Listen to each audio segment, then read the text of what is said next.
What's going on, YouTube? This is SG1 Sports, and you're watching our SEC football channel. Alabama hosting LSU, both teams undefeated, and will arrive at that game undefeated, coming off bye weeks. Can Alabama beat LSU without a healthy Tua Tagovailoa? All right, let's look at the circumstances there.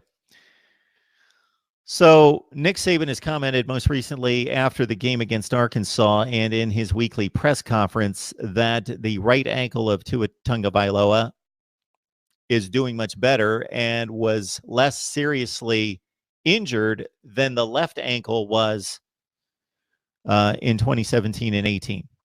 Okay, so the tightrope procedure has been successful, and Nick Saban has said, absolutely, going better than expected.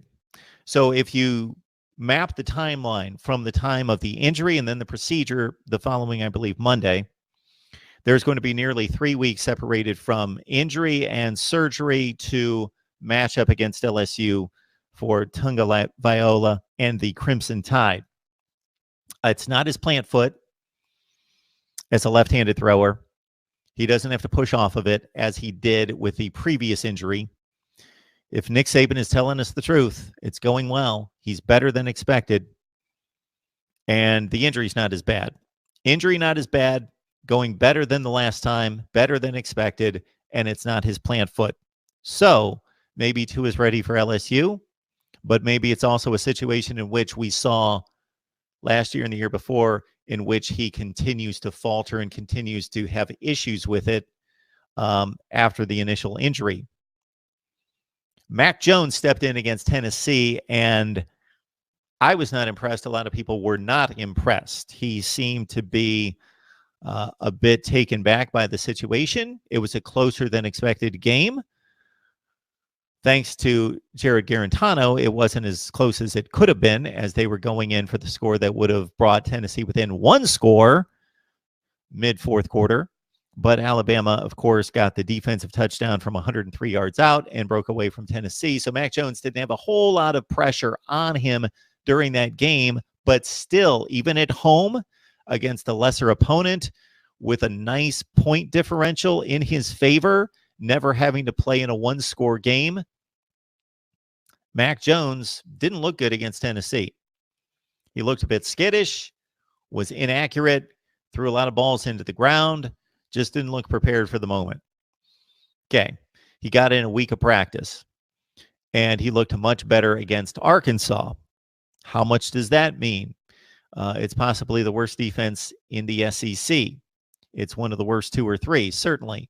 Mac Jones hit on 18 of 22 passing, 235 yards, 3 touchdowns, no interceptions. Looking good.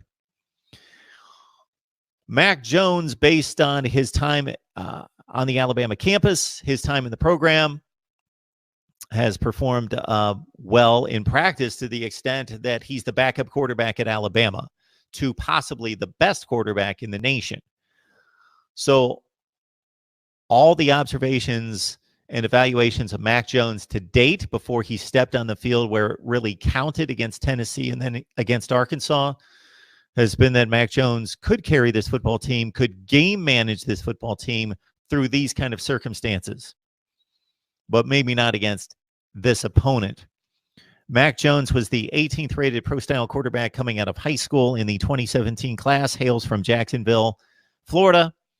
And again, if he has earned the second spot, the backup job at Alabama at quarterback, by all indications, based on Saban's evaluation, based on his recruiting ranking, based on his ability to stay in that number 2 position with Tua's brother as the third quarterback, and then based on the evaluations from spring practice and now against Arkansas, I think Alabama fans can be pretty comfortable that Mac Jones is going to go out against LSU and play capably.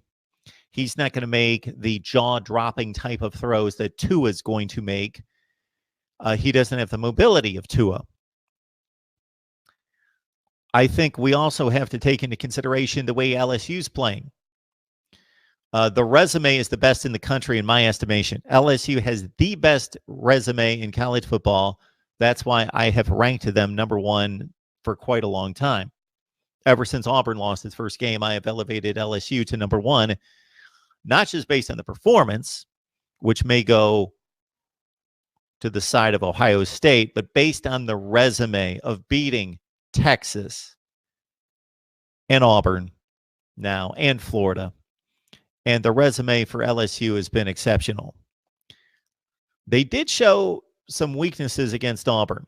23 points on the board with over 500 yards of offense. So on one hand, they showed up against arguably the best defensive line in the country, and they put up yardage.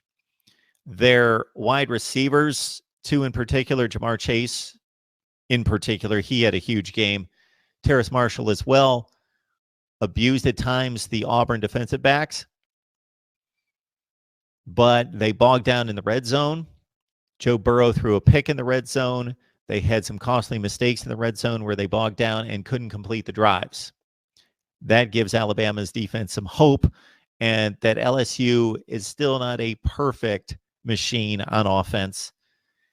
And the shootout that we expected with Tua and Joe Burrow may not come to fruition because the LSU offense still has some kinks to work out. If the Auburn game was any indication, taking on an Auburn team that was without substantial quarterback play itself and playing them at home and barely getting by at 23-20.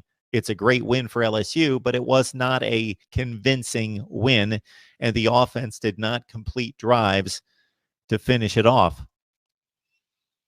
Consider that Auburn stayed with LSU in Death Valley with Bo Nix hitting on 15 of 35 passes. So the Bo Nix that we've seen most of this year, who's a dynamic playmaker, a kid who's a leader, a natural leader, a gamer, a baller, all those things, has some arm talent, but is wildly inconsistent, is the same Bo Nix that showed up in Death Valley. And Mac Jones can probably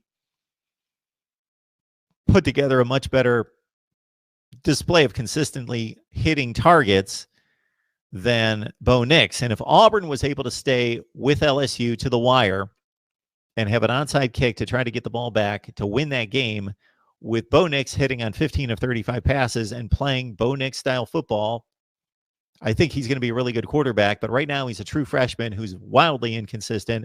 Mac Jones may be able to do that. He may be able to turn in a more consistent, I believe, consistent performance against LSU than Bo Nix will. So by all indications, LSU is still in trouble going to Tuscaloosa taking on Alabama, even without Tua. It's not a gimme by any stretch just because Tua is not there or Tua is not 100% healthy, and he's not going to be even if he takes the field against LSU. And you also got to consider the sports axiom that any team, especially coached by a Nick Saban type coach, that has one shot against this type of an opponent, the best opponent on its schedule, and they're down their best player, or in this case, maybe not Alabama's best player, but their best player in the most important position, that's not a good formula for multiple games, but for one monumental effort. Don't be surprised if Alabama plays lights out, plays the game of their lives, the game of the season. Everybody pulls together. This galvanizes the team that we have to play better to support Mac Jones than we would with Tua. We can't expect Tua to do everything. He's not here. We have to play better. We have to take the fight to LSU. Maybe LSU pulls back a little bit thinking, we got Mac Jones. We're facing Mac Jones this week and not Tua. And of course, there's also the factor and the advantage that LSU is going to have to prepare for two quarterbacks in facing Alabama on November 9th. So the question, again, can Alabama beat LSU without a healthy Tua?